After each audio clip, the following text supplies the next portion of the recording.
بہت سے لوگوں کے لیے گھر صرف رہنے کی جگہ ہی نہیں بلکہ ان کا ذریعہ معاش بھی ہوتا ہے۔ ایشیا پیسیفک میں لاکھوں خواتین اپنے گھروں سے کام کرتی ہیں اور اپنے خاندانوں کی کفالت کے لیے گھریلو کام پر انحصار کرتی ہیں۔ یہ خواتین ہوم بیسڈ ورکرز کہلاتی ہیں۔ یہ معیشت کی ریڑھ کی ہڈی ہیں جو دنیا بھر میں ہوم بیس ورکر کے 65% حصے کو ظاہر کرتی ہیں۔ جنوبی ایشیا میں دنیا کے 260 ملین ہوم بیس ورکرز کا 26% حصہ پایا جاتا ہے، جو معاشی ترقی اور سماجی بہبود میں نمایاں کردار ادا کرتے ہیں۔ لیکن ان کی بڑی تعداد اور خدمات کے باوجود ان کے کام کو زیادہ تر نظر انداز کیا جاتا ہے۔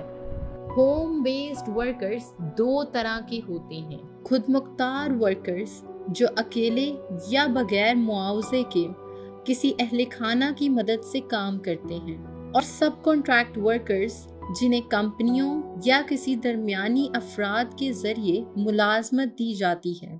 دونوں اقسام کے کارکنان کو کم اور غیر مستقل آمدنی کا سامنا ہوتا ہے، اور اکثر انہیں کم از کم اجرت سے بھی کم قیمت ادا کی جاتی ہے۔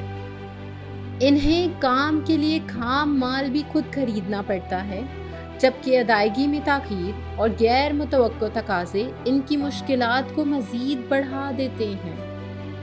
گھر سے کام کرنے سے اجرت اور غیر اجرت والے کام کے درمیان فرق ختم ہو جاتا ہے، کیونکہ یہ خواتین ایک ہی وقت میں گھریلو ذمہ داریوں کے ساتھ ساتھ باہر کے کام بھی کرتی ہیں۔ یہ دوہرا بوجھ اکثر نظر انداز کر دیا جاتا ہے، جس کے نتیجے میں یہ خواتین گھریلو تشدد، استحصال اور روایتی صنفی کرداروں کے دباؤ کا شکار ہو جاتی ہیں۔ خطے بھر میں ہوم بیسڈ ورکرز کو مزدور تسلیم نہیں کیا جاتا، جس کے نتیجے میں انہیں مزدور قوانین، یونین سازی اور سماجی مکالمے کے نظام سے خارج کر دیا جاتا ہے۔ ان کی صورتحال ہر ملک کے لحاظ سے مختلف ہے۔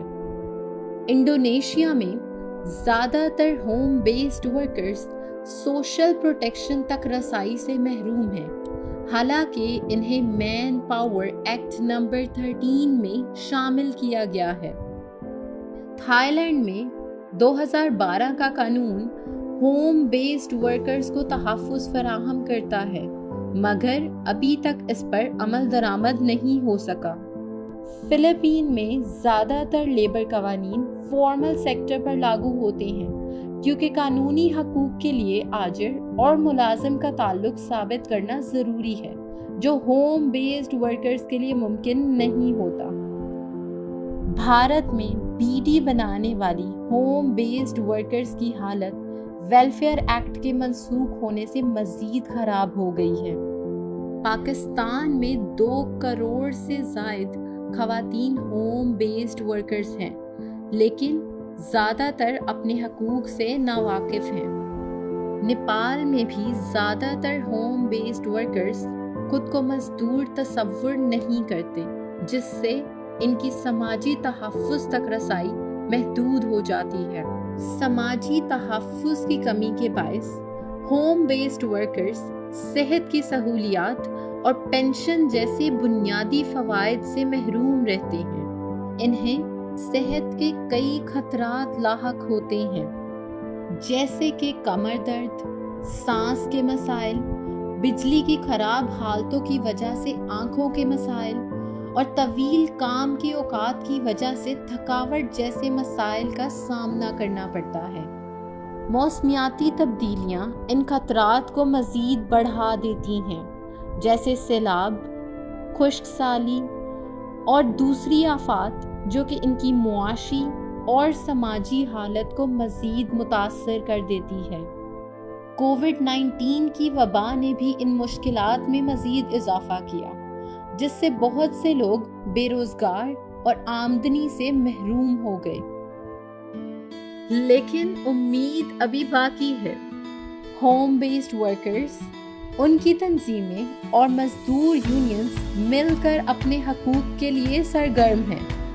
ان سب کی مدد سے یہ ہوم بیسڈ ورکرز بہتر معاوضے اور بنیادی سہولیات کی رسائی کے لیے کوشش کر رہے ہیں۔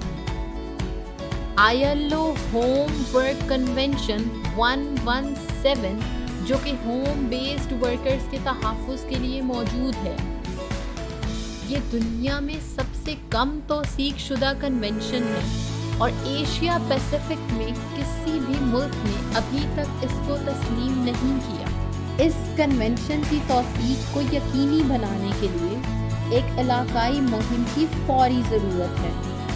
ایسی مہم کے لیے home based workers, trade unions اور اتحادیوں کی مضبوط اور متحرک تحریک کی ضرورت ہے تاکہ وہ مل کر اپنے حقوق کا دفاع کر سکیں۔ ہوم بیسڈ ورکرز بھی مزدور ہیں اور انہیں شناخت، تحفظ اور بہتر اجرت کا حق حاصل ہونا چاہیے۔ ITUC ایشیا پیسیفک کی جانب سے یہ مطالبہ کیا جاتا ہے کہ ہوم بیسڈ ورکرز کو منظم کیا جائے اور ان کے قانونی حقوق کے لیے مل کر جدوجہد کی جائے۔ اگر حکومتیں، یونینز، اسٹیک ہولڈرز اور دیگر شراکت دار مل کر کام کریں تو ہم ہوم بیسڈ ورکرز کے لیے ایسا ماحول بنا سکتے ہیں جہاں وہ اپنے خاندانوں سمیت ترقی کر سکیں۔ ہمارے ساتھ کھڑے ہوں، ہماری آواز بنے۔ مل کر ہم سب ہوم بیسڈ ورکرز اور ان کی خاندانوں کے لیے ایک بہتر مستقبل بنا سکتے ہیں۔